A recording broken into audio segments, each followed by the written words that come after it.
Mund t'i dalloni nga katrori dhe busulla, një simbol që përfaqëson një nga vllazëritë më të lashta dhe më misterioze të historisë, masonët e lirë. Edhe me mbi 2 milion antar, masonët e lirë kanë arritur të mbajnë fort shumë sekretet e tyre. Ata e kanë ndërtuar urdhrin e tyre mbi legjenda nga Bibla dhe angazhohen në ceremoni intriguese. Ne kryejmë rituale që mund të duken të çuditshme apo edhe ezoterike ndonjëherë. Është pikërisht ajo misteriozitet që ma gjeps njerëzit.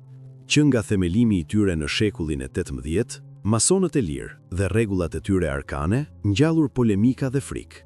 Klerikët i kanë akuzuar se adhurojnë Satanin, të tjerë i kanë fajsuar për revolucionin francez. Masoneria ishte një nga ato rrjete nëntoksore ku republikanizmi refuzoi të vdiste.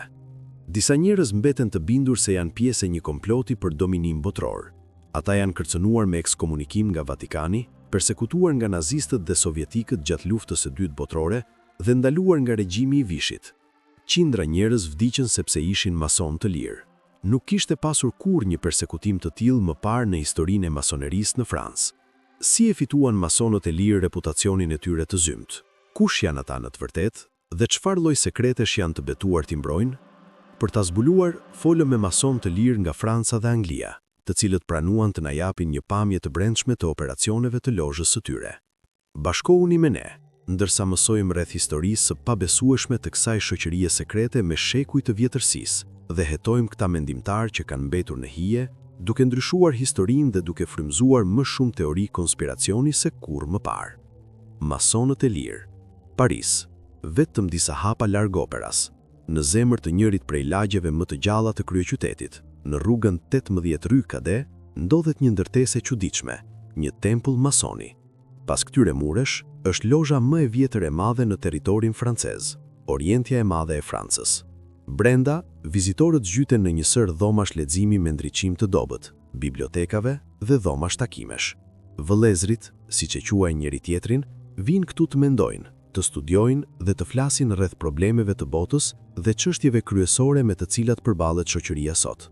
Orientja e Madhe e Francës përbëhet nga mbi 50.000 antar, nga një gamë e gjerë prej ardhjesh dhe profesionesh. Ata përqafojnë vlerat e vllazërisë, lirisë së ndërgjengjës dhe humanizmit. Ideja është se kur kaloni pragun e Orientës së Madhe, lini pas zakonet e botës laike siç e quajmë ne, dhe hyni në një lloj kopshti sekret, një hapësirë të ruajtur. Ne e quajmë urdhër, dhe si çdo urdhër, ka një strukturë tradicionale, një mënyrë bërjeje të gjërave dhe një numër të caktuar rregullash. Masoneria është shumë më tepër se një vend ku njerëzit mblidhen dhe flasin. Është një urdhër, një term i frymzuar drejt për drejt nga urdhrat fetar të mesjetës, dhe ka një hierarki dhe një sër rregullash strikte. Zemra e gjithçkaje është lozhja. Çdo lozhë mbledh një numër të vogël vëllezërish për takime lokale. Disa lozha të kombinuara formojnë një bindje masonike, një komunitet antarësh që ndajnë të njëjtat vlera dhe drejtohen nga një kryetar i madh. Ka 22 të tilla në Francë. Mund të ketë një farë rivaliteti mes tyre, disa janë të krishtera, ndërsa të tjerat nuk kanë lidhje fetare, por të gjitha i nënshkruajnë parimeve të masonerisë.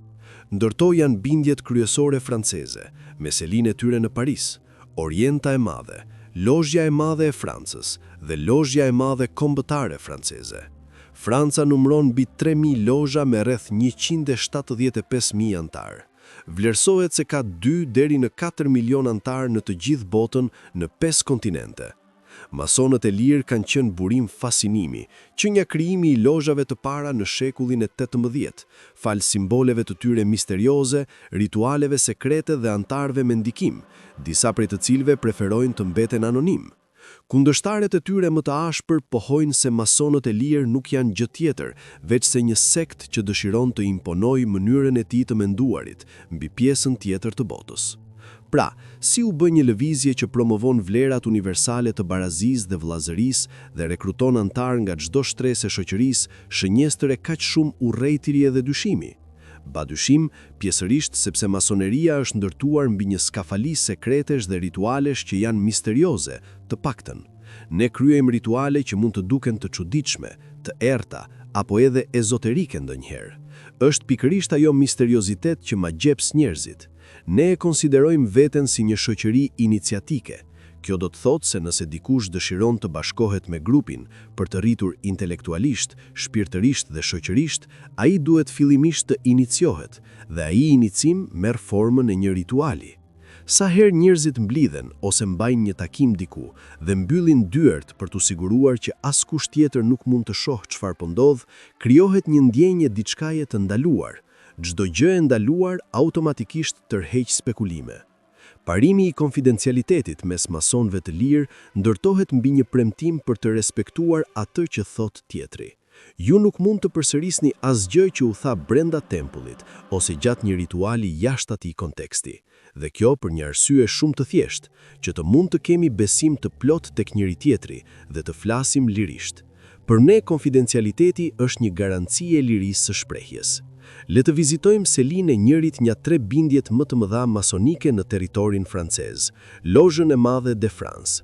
Ndodhet në arendismantin e 18 të Parisit. Nuk na lejohet të filmojmë fasadën e ndërtesës, as të zbulojmë adresën e saktë. Jeremy është arkivisti kryesor i Lozhës së Madhe de France. Sot, për herë të parë, i është dhënë leje e posaçme për të na treguar çfarë ndodh gjatë një takimi të bindjes së tij. Masonët e lirë mbajnë doreza të bardha dhe një përparëse kur mbërrin. Ka disa lloje përparësesh që përfaqësojnë rangje dhe pozicione të ndryshme brenda tempullit. Çdo tempull masonik ndjek të njëjtat parime bazë. Paraqitja është një referencë simbolike ndaj tempullit të Solomonit, i cili u ndërtua në 1000 para erës son nga mbreti Solomon dhe përmendet në Dhjatën e Vjetër si vendi ku runej arka e beslidhjes, kista prej druri e mbuluar me ar që përmbante pllakat e ligjit. Brenda është një dhomë drejtkëndore pëdritare e orientuar nga perëndimi në lindje. Në të dyja anët e hyrjes janë 2 kolona që quhen Jakin dhe Boaz, të emëruara sipas kolonave prej bronzi në të dyja anët e hyrjes kryesore të tempullit të Solomonit. Çdo anë e tempullit ka një emër. Ana me derën është perëndimi. Në anën tjetër të tempullit është lindja. Në të majt është veriu dhe në të djathtë është jugu. Dyshëmeja është e bërë nga një mozaik pllakash të zeza dhe të bardha, që simbolizon dualitetin e të mirës dhe të keqes, të dritës dhe hijes. Në lindje është një platformë ngritur me 3 hapa. Në mes, duke parë nga perëndimi, qëndron mjeshtri i nderuar, presidenti i Lozhës. Në veri qëndron sekretari dhe në jug qëndron oratoru. Pasi masonët e lirë kanë hyrë në tempull, ata lëvizin në pozicion. Ka disa lloje pozicionesh në tempull në varësi të rangut tuaj, si mësues fillestar, mjeshtër zejatrie apo maestro. Pastaj hyn oficerët.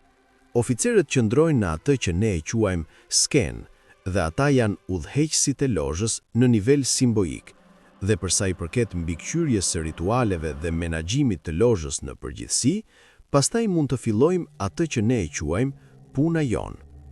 Fillimisht, mjeshtri i nderuar kryen një ceremoni për ta bërë kohën tonë të shenjtë. Ajo që ne masonët e lirë e quajmë kohë e shenjtë është koha e punës. Ne i kërkojmë një vëllai të lëviz në zonën e njohur si lindja për të lexuar një vepër, të cilën ne e quajmë pjat. Një pjat është një tekst i shkruar që interpreton një simbol të caktuar. Mund të jetë trekëndëshi, dielli ose hëna. Mund të jetë gjithashtu rreth një teme në shoqëri. Ne diskutojmë gjithashtu tema më të komplikuara si transhumanizmi. Nuk ka kufizime të vërteta. Ritualet e masonerisë shpesh kritikohen apo edhe tallen, por megjithatë, ato janë rezultati një tradite të gjatë të frymëzuar nga gildet e para të prerësive të gurve në Skoci dhe Angli. Kjo është ajo nga e cila vjen emri mason i lirë. Fjala mason i lirë daton nga mesjeta. Në kantieret mesjetare, në kantieret e ndërtimit, kishte gjithmonë prerës gurësh dhe disa njerëz në veçanti që ishin skulptorë shumë të hollë. Ata nuk punonin me xillin do gurë. Ata kishin nevojë për gëlqeror shumë delikat me kokër të imët që i jepte vetes punës më të sofistikuar. Kjo njihej si gur i lirë, sepse është i lirë të punohet në skulptura delikate. Masonët që gdhendnin gurin e lirë njiheshin si mason guri të lirë, i cili u shkurtua me kalimin e kohës në mason të lirë. Mason të lirë. Nga shekulli i 11, masonët e lirë filluan të formonin vllazëri dhe të mblidheshin në lozhë për të kryer rituale së bashku. Viti 1990 shënoi botimin e dorëshkrimit të Regjis, që ishte një tekst i shkruar nga një autor i panjohur që vendosi për herë të parë një sër rregullash për të gjithë masonët e lirë t'i ndiqnin.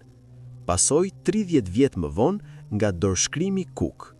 Këto dy tekste, që konsiderohen si themeli i masonerisë operative, ishin të parët në një seri prej 130 dokumentësh që njohen si akuzat e vjetra.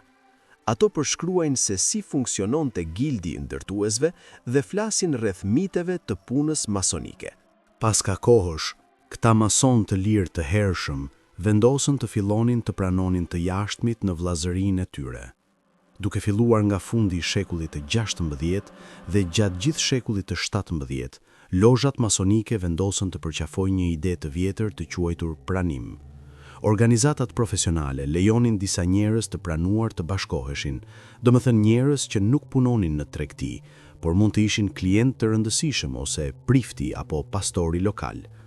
Për shembull, në Skoci, në shekullin e 17 dhe në Britaninë e Madhe në shkallë më të gjerë, këto guilde filluan të rekrutonin gjithnjë më shumë të jashtëm, derisa disa ishin të përbëra tërësisht nga njerëz të pranuar.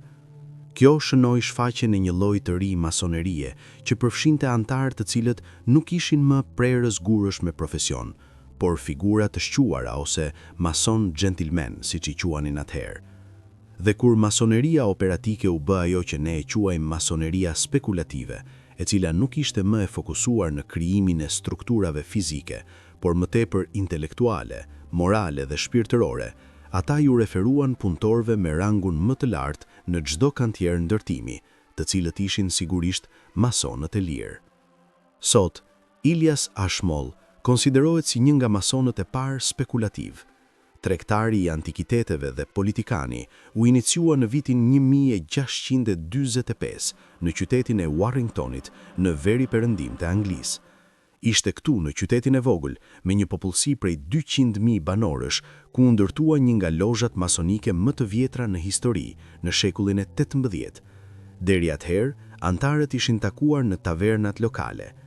Varre janë gjetur me simbole të gdhendura në to, për të treguar se personi i përkiste grupit të masonëve të lirë. David Harrison është historian dhe arkeolog i specializuar në masonët e lirë dhe vetë është maestro i lozhës së madhe të Anglisë. Kjo është kisha St. Elfin, kisha më e vjetër në Warrington, daton nga periudha e hershme mesjetare. Lozha takohej pikërisht poshtë rrugës atje. Ky është monumenti masonik i William Hunt. Ai ishte mjek lokal në Warrington dhe ai ishte antar i lozhës së dritas. Ai vdiq në 1854 dhe ja ai këtu, mbetjet e tij mortore me simbole masonike që lidhen bukur.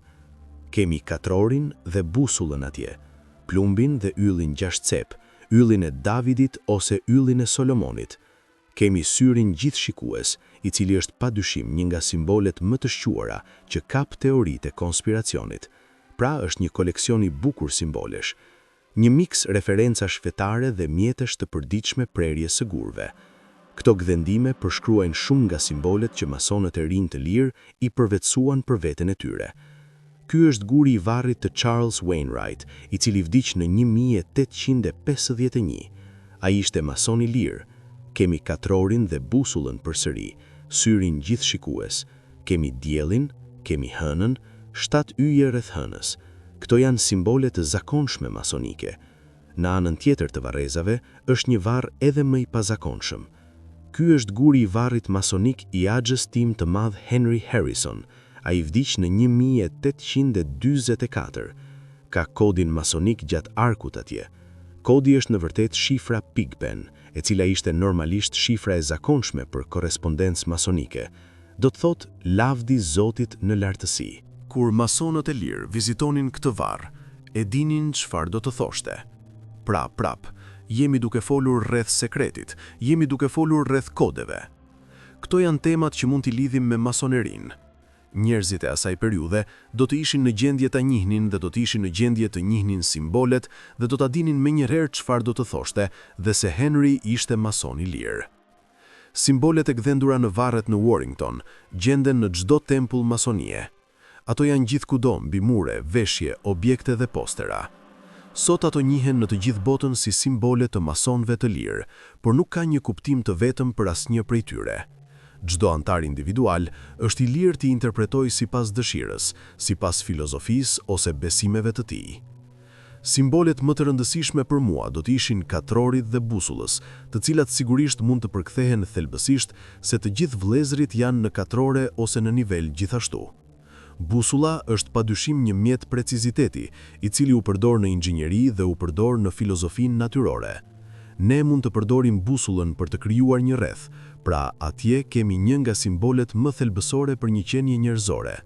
E dini, cikli i jetës. Ne kalojmë këtë shteg sërish: jeta, vdekja, rilindja. Vdekacku dhe koçkat e kryqëzuara është një simbol shumë i vjetër. Jemi duke folur rreth moralitetit dhe vdekshmërisë. Moralitetin në mënyrën që, e dini, mund të jetoni një jetë të mirë dhe kur të jeni të vdekur, mund të vdisni si njeri i lumtur, dhe vdekshmërinë na kujton se një ditë do të jemi vetëm eshtra.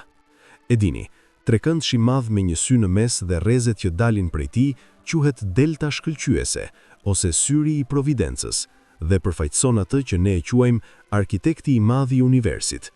Arkitekti i madh i universit mund të jetë Zoti për njerëzit që besojnë në Zot ose diçka tjetër si lloj ndërgjegjeje universale ose ligjet e fizikës apo edhe ligjet universale. Ndër masonët e lirë, çdo simbol individual bëhet shkak reflektimi. Për disa njerëz, vija e plumbit përfaqëson drejtësinë morale, ndërsa për të tjerët përfaqëson një kërkim për përsosmëri. Pentagrama ose ylli flakërues mund të interpretohet si simbol i harmonisë ose imazhi i një iniciati që shkëlqen ndërhije. Një simbol tjetër është Hex Alpha, një yll 6 cep. Ylli 6 cep formohet duke vendosur një trekëndësh drejt lart dhe tjetrin trekëndësh të kthyer përmbys. Njëri trekëndësh tregon nga qielli, tjetri trekëndësh tregon nga toka, por nuk mund t'i ndash. Qielli dhe toka, makrokozmosi dhe mikrokozmosi, janë një. Është diçka për anën jo materiale të vetes son, është diçka që ne duhet të bëjmë për të ushqyer ekzistencën son shpirtërore. Kemi një simbol tjetër, i cili është një pikë në qendër të një rrethi dhe dy vija paralele në të dyja anët. Pika në qendër të rrethit është ai vend ku unë shkoj të njoh veten time dhe të jem me veten time dhe të kuptoj veten time dhe të gjej dritën time të hyjnore në veten time.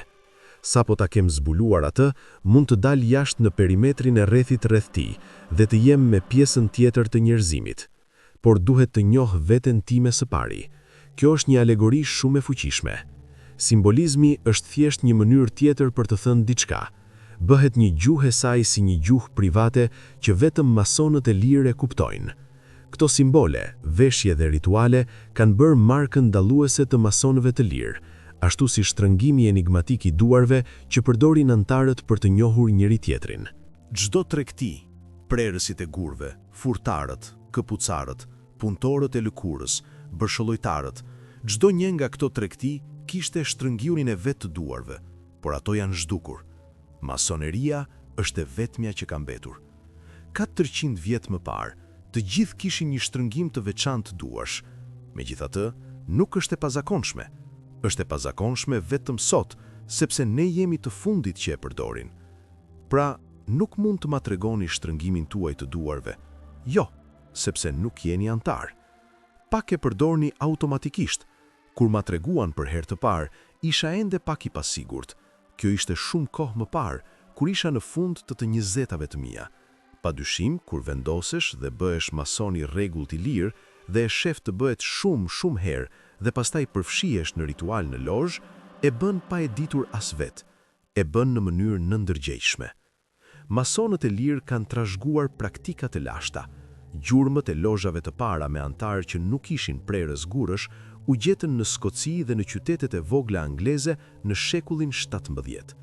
por Londra do të ishte sfondi për një nga momentet më të rëndësishme në historinë e masonerisë moderne, krijimi i lozhës së parë të madhe masonike, një ngjarje që mbetet e mbuluar nga misteri edhe sot.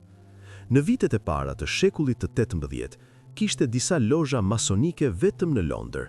Ndërmjet viteve 1717 dhe 1721, 4 lozha u bashkuan për të formuar një lozhë të madhe, gjë që nuk kishte ndodhur kurrë më parë. Këto lozha, për të cilat një nga qëllimet kryesore ishte solidariteti i ndërsjellët, menduan se mund të përfitojnë nga bashkimi. Ata shpresonin gjithashtu të ishin një gjendje të emëronin një fisnik të rangut lartë si kryemaestron e tyre. Kjo asamble, shumë modeste e njerëzve të klasës punëtore, u mblodh në 1721 me një kryemaestro i cili ishte tjetër veç se John Montagu, duka i dytë i Montagu, i cili ishte shumë afër me mbretin dhe gjithashtu një nga njerëzit më të pasur në Angli në atë kohë. Natyrshëm, ai bëri një donacion masiv në arkat e lozhës së madhe. John Montagu, duka i dytë i Montagu, ishte gjithashtu antar i shoqërisë mbretërore të Londrës, një institucion që u krijua në 1660 për të promovuar shkencën dhe përfshinte disa nga antarët më prestigjioz të shoqërisë angleze në atë kohë. Brenda disa viteve, struktura sociale e lozhave të Londrës pësoi një transformim dramatik. Aristokrat, zyrtar ushtarak dhe grupe të tëra antarësh të shoqërisë mbretërore filluan të bashkoheshin me lozhat. Pastaj, dignitarët e rinj të kësaj lozhe të madhe erdhën me idenë e formimit të një organizate të madhe që do të bashkonte, drejtonte, menaxhonte dhe organizonte jetën e lozhave. Për atë qëllim, ata do të kishin nevojë për rregulla. Kjo është arsyeja pse ata i kërkuan të birit të një masoni skocez, i cili kishte jetuar në Londër për disa vjet, reverendit James Anderson, fillimisht të shkruante një version të ri të historisë të tregtisë masonike, duke nxjerrë frymëzim nga akuzat e vjetra, dhe së dyti të hartonte një sër rregullash që do të zbatoheshim në të gjitha lozhat në vazhdim. Gjatë viteve, gjithnjë e më shumë lozha filluan të shfaqeshin dhe të bashkoheshin lozhës së madhe. Pra, ideja qartësisht kishte tërheqje dhe konfirmoi masonerinë si fenomen global. Vetëm 4 vjet më vonë, masoneria u vendos në Paris. 10 vjet më vonë, kishte lozha në të gjithë Europën. Masonët e parë të lirë në Francë ishin emigrantë britanik që kundërshtonin mbretin e ri të Anglisë. Shumë prej tyre u zhvendosën në zonën rreth Saint-Germain-en-Laye, një periferi e pasur parisiane. Jemi duke folur rreth 30 deri 50.000 njerëz, shumica prej të cilëve nuk u kthyen kurrë në Angli, dhe disa prej tyre ishin mason të lirë. Meqense ishin mësuar tashmë të praktikojnë masonerinë, vazhduan ta bënin atë në Paris. Lozhja e parë masonike në Paris u takua në shtëpinë e një furnizuesi të ushqimeve anglez në zonën e Saint-Germain. Udhëheqësi i tyre ishte Charles Radcliffe, Early Derwentwater, i cili kundërshtonte fuqishëm mbretin e Anglisë dhe do të dekapitohej në Londër në 1746 për shkak të aktivitetit të tij politik. Në atë kohë, filozofia e iluminizmit po përhapej në të gjithë Europën dhe idealet masonike u tërhoqën shumë mendimtarëve të lirë. Kur masoneria arriti në Francë në 1720, e dim se filloi në klasën e lartë, por shpejt u zhvendos nga të kesh vetëm aristokrat me rang të lartë në lozhat e para, në të kesh një popullsi shumë më të larmishme, që varionte nga tregtarët tek zyrtarët publik tek shitësit. Masoneria përjetoi rritje të shpejtë në shekullin e 18. Kishte vetëm një lozhë në të gjithë Francën në 1725 në Paris. Deri në 1737 kishte 6 në Paris dhe po aq në pjesë të tjera të Francës. Masoneria po rritej shpejt, por gjithashtu po fillonte të tërhiqte kritika dhe të zgjonte dyshime. Një nga kundërshtarët e tyre ishte një nga figurat më të rëndësishme të kohës, Papa Clementi XII.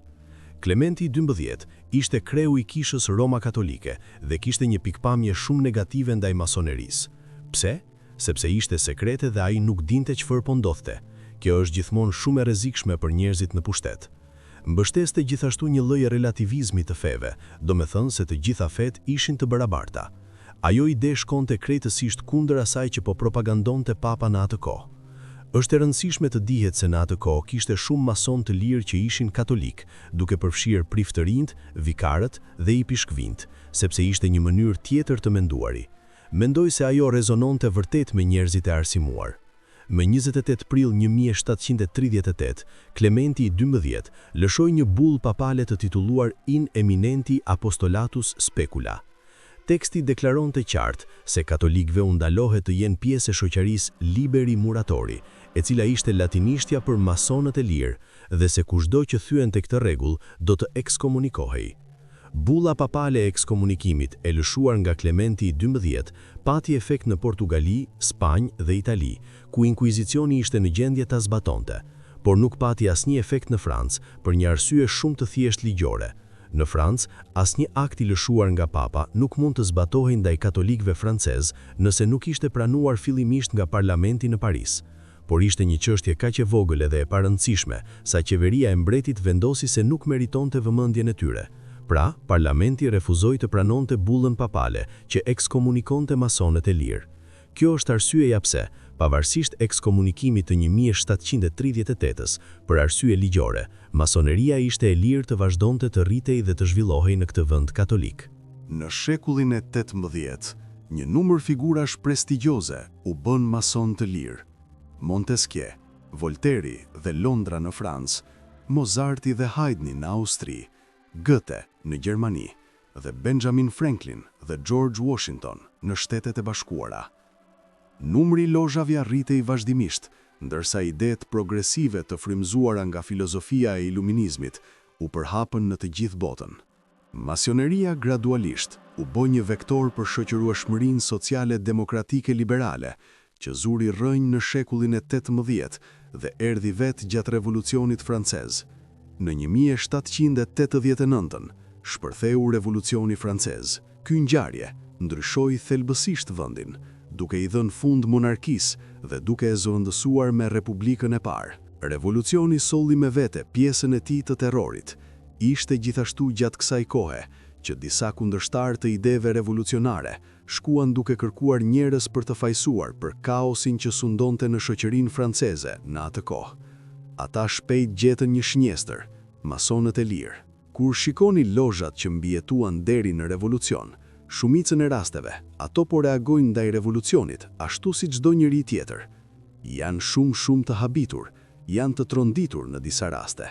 Shumicën e rasteve janë shumë mbështetës të mbretit, deri kur ai ikën në 1791. Më parë, në banketa, gëzimi i parë ishte gjithmonë për mbretin, dhe kjo zhduket krejtësisht. Mendoj se duhet ta pyesim çështjen nga ana tjetër, jo çfarë roli luajtën masonët e lirë në revolucionin francez, por si ndikoi revolucioni francez në shoqërueshmërinë masonike. Revolucioni francez është një moment kthese në historinë e masonerisë në kontekstin francez. Revolucioni francez ndryshoi rrënjësisht praktikat e masonëve të lirë në Francë dhe përbërja e lozhave ndryshoi gjithashtu. Fillimisht pothuajse të gjithë aristokratët u zhdukën.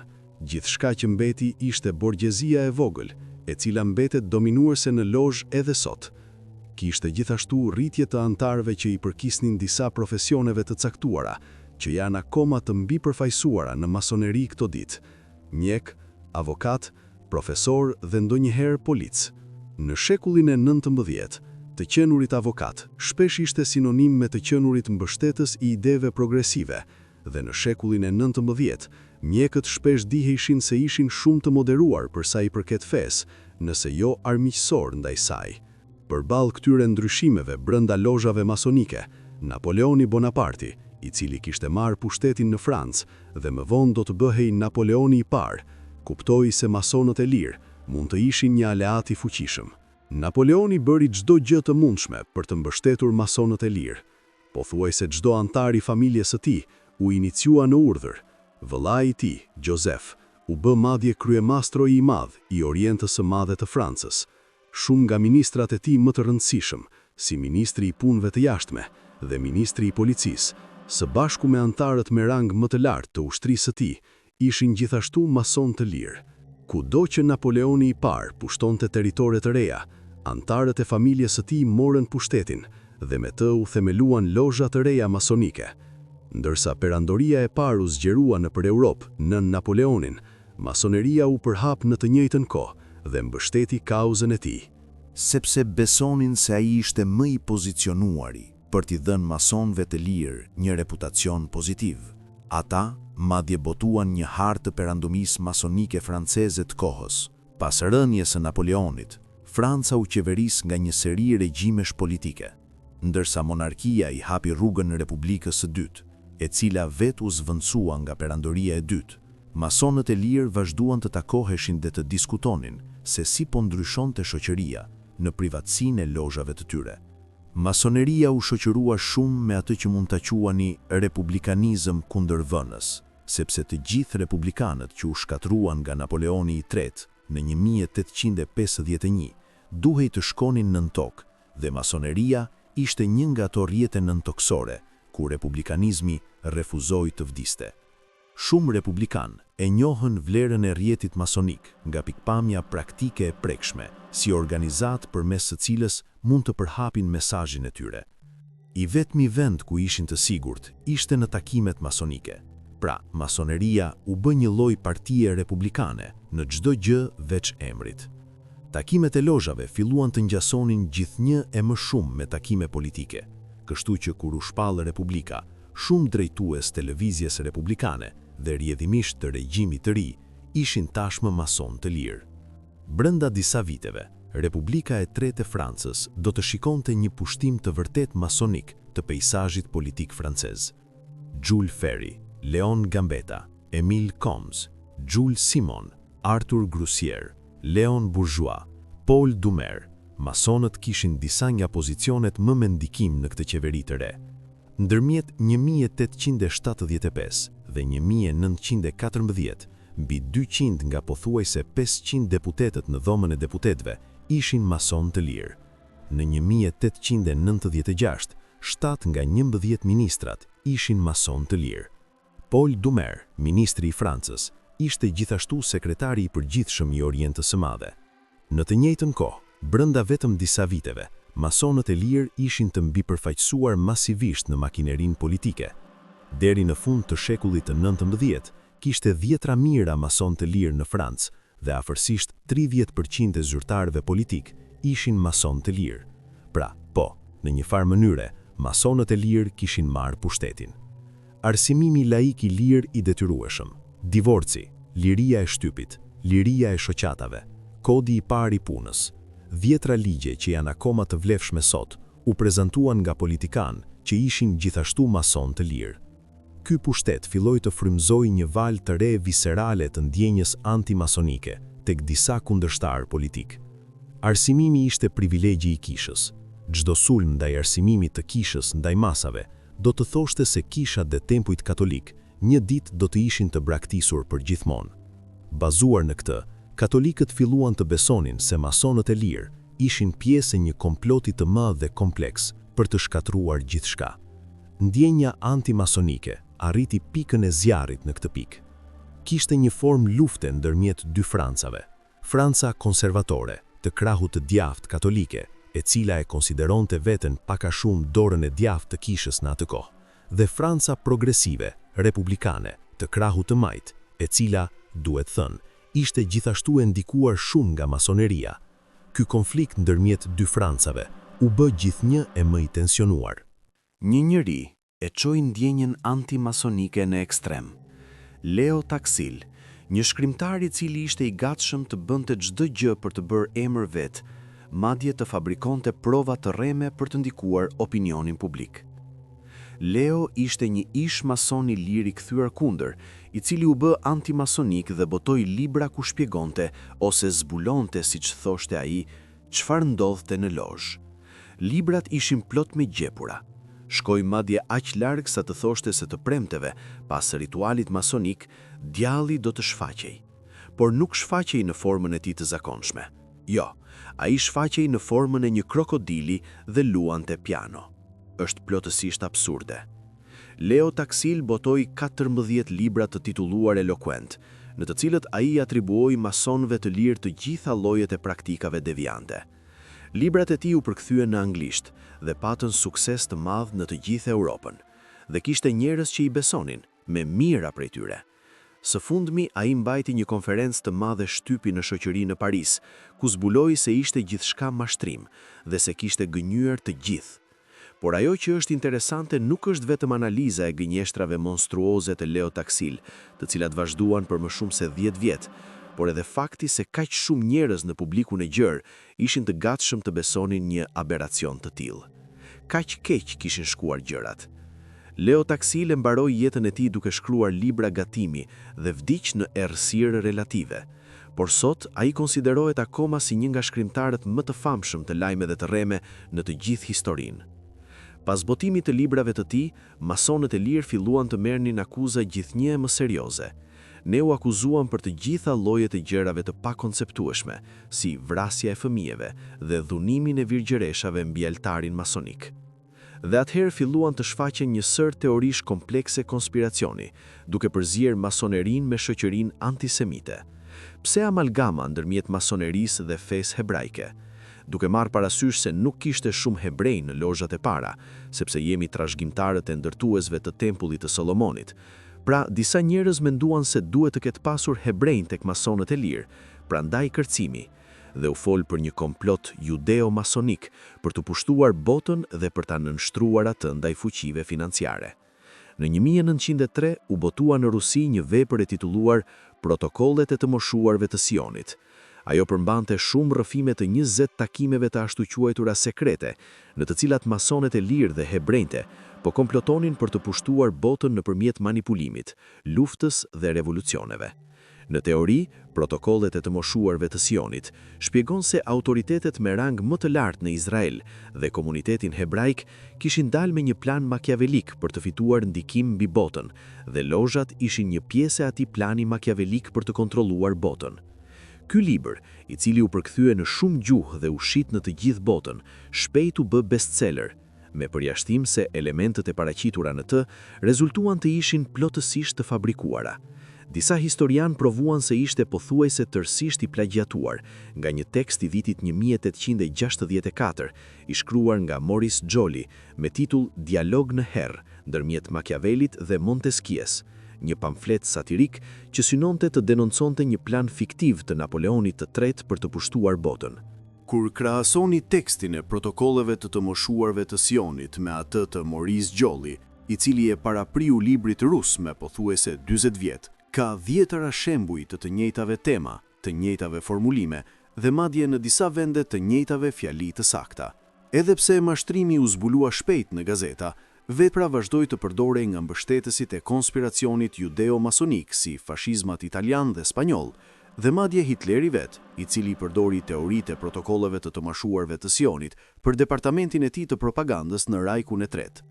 Sot, pavarësisht të 10 veprave të dedikuara për hulumtimin e tekstit, origjina e këtij libri mbetet mister, por pretendimet e tij të ebra janë akoma mbështetur nga disa teoricien të konspiracionit. Protokollet e të moshuarve të Sionit janë të rreme, por ishin kaq të suksesshme sa nuk kishte madje rëndësi që ishin të fabrikuara. Libri synonte të krijonte një lidhje ndërmjet komplotit hebraik për të pushtuar botën me atë të masonëve të lirë, sepse, sigurisht, një fantazi natyrisht ushqen tjetrën, dhe e njëjta gjë vlen për konspiracionet. Duke gjetur lidhje ndërmjet të gjitha konspiracioneve të ndryshme, mund të krijoni një teori të vetme masive globale të konspiracionit. Ofron një shkëlqim të thjeshtë për një botë të komplikuar, duke besuar se ka njerëz në sfond që tërheqin fijat dhe se ata janë udhëheqësit e vërtet të botës. Këto gënjeshtra janë botuar tashmë në çdo gjuhë në shkallë masive, përfshirë online. Ngritja e diktaturave në Europë shënoi fillimin e një epoke të errët për masonët e lirë. Në të gjithë kontinentin, logjat u persekutuan dhe madje u detyruan të mbylleshin. Bolshevikët morën pushtetin.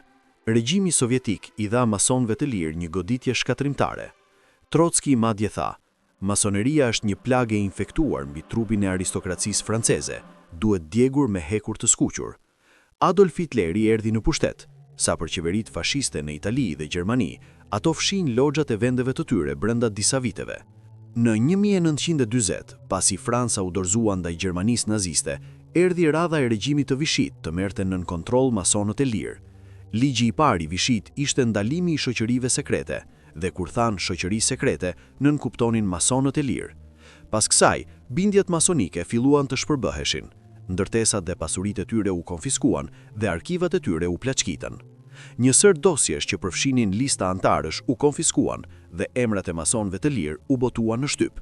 Shumë prej tyre që ishin nën punës publike u pushuan nga puna, duke treguar se regjimi donte gjithashtu t'i poshtëronte ata. Ata organizuan një ekspozit antimasonike e cila u prezantua në Paris dhe në të gjithë vendin, me imazhe të errta që tregonin masonët e lirë në një dritë veçanërisht të zymt kërcënuese. Si pjesë e propagandës së tyre antimasonike, regjimi i Vishit madje drejtoi një film të quajtur Forcat Okulte. Qëllimi i tij ishte i qartë, të përshkruante masonerinë në dritën më të errët të mundshme për shikimin publik. Filmi u drejtua, u mendua dhe u realizua nga njerëz që ishin ish mason. Pra ishte hera e parë që një ritual masonik të kohës u tregua në një ekran kinemaje. Ceremonitë masonike tona nuk kanë ndryshuar që atëherë. Rituali i treguar është plotësisht i saktë. Është shqetësuese, sepse kishte mbetur pothuajse krejtësisht sekret deri atëherë. Por pas lëshimit të filmit, për herë të parë, njerëzit mund të shihnin çfarë bënin masonët e lirë në loxhat e tyre.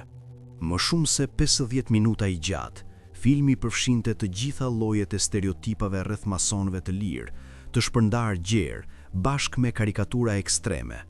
Shtrëngimi sekret i duarve që vetëm antarët e njohin, besimi se parlamenti francez ishte i infektuar nga gjithë prezenca e masonëve të lirë dhe ndikimi i tyre mbi sistemin financiar dhe brenda ushtrisë. Ngjashëm me teoritë e parashtruara në protokollet e të moshuarve të Sionit të botuar 40 vjet më parë, filmi referoi një plan judeo-masonik për të manipuluar autoritetin publik dhe popullsinë. Ai pohoi se masonët e lirë ishin drejt për drejt përgjegjës për luftën e dytë botërore, të cilën e cilësoi si vetëm një hap në planin e tyre makiavelik për dominimin e botës.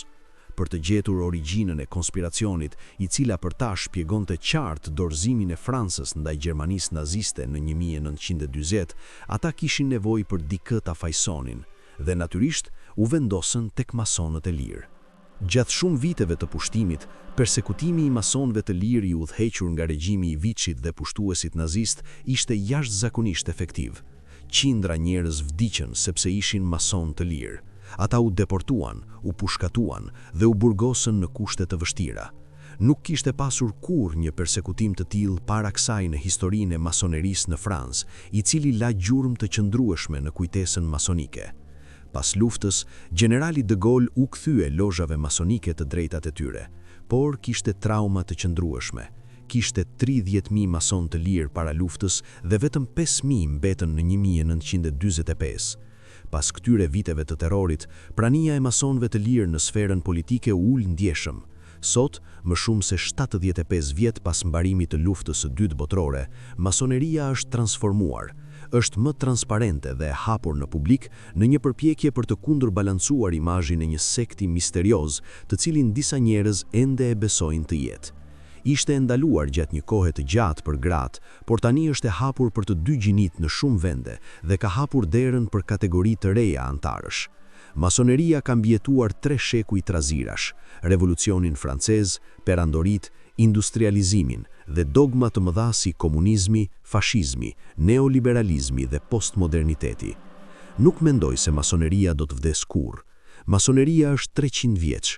Kjo është një forcë, por mund të jetë gjithashtu një dobësi nëse refuzojmë të ndryshojmë, nëse masoneria refuzonte të përshtatej realiteteve të sotmes. Por mendoj se masoneria ka ekzistuar për 300 vjet pikërisht sepse di të përshtatet. Si do të duken lozhat masonike në të ardhmen? Cilat do të jenë sferat e tyre të ndikimit dhe fuqia e tyre mbi shoqërinë, politikën dhe evolucionin e botës në dekadat e ardhshme? Është e pamundur të përgjigjemi këtyre pyetjeve me ndonjë siguri, por një gjë është e sigurt: simboli i katrorit dhe busullës do të mbetet gjithmonë në tempujt e kësaj shoqërie sekrete, i cila ka mbijetuar gjatë shekujve.